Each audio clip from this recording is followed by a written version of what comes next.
Hello. Eid মোবারক। ঈদ মোবারক, ঈদ মোবারক। তুই বলছিলি না হসপিটাল থেকে রিলিজ দিলে তোরে কল করতে, তাই কল করলাম। গত পরশু হসপিটাল থেকে বাসায় আসছি। তো এখন শরীরের কি অবস্থা? শরীর এখন মোটামুটি ভালোই, কিন্তু মন মেজাজ ভালো না। কেন? কি হয়েছে?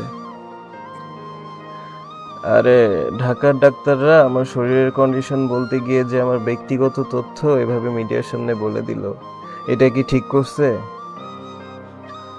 ঠিক তো অবশ্যই করে নাই। আসলে বাংলাদেশে একবার পাবলিক ফিগার হয়ে গেলে তার ব্যক্তিগত বলতে আর কিছুই থাকে না। এই যে আমাকেই দেখ, আমি গত ৭-৮ মাস ধরে দেশে নেই, কিন্তু প্রতিদিনই আমাকে নিয়ে নিউজ হয়। আর বেশিরভাগ নিউজই দেখবি নেগেটিভ নিউজ।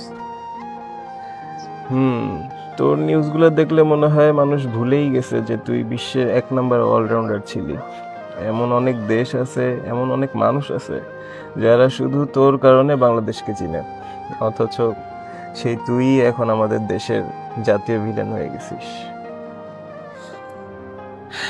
যাই হোক, আমরা এখন ঈদের সময় এসব কথা বাদ দিই। হুম আচ্ছা, তোর ওই নিউজিল্যান্ড ট্যুরের কথা মনে আছে? দেশের বাইরে সবাই প্রথম ঈদ করলাম যেবার। মনে থাকবে না আবার?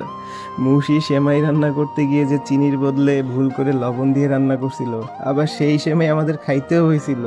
এই কাহিনী তো ভুলার মতো না। হ্যাঁ, আমার এই কারণে ওই ট্যুরটার কথা বেশি মনে পড়ে। আচ্ছা, আজকে রাখি রে। ঈদের সময় তো বাসায় অনেক লোকজন আসতেছে দেখা করতে। আমি পরে আবার তোরে কল করবো না, হ্যাঁ? আল্লাহ হাফেজ। আচ্ছা, ঠিক আছে। Take care. আল্লাহ হাফেজ।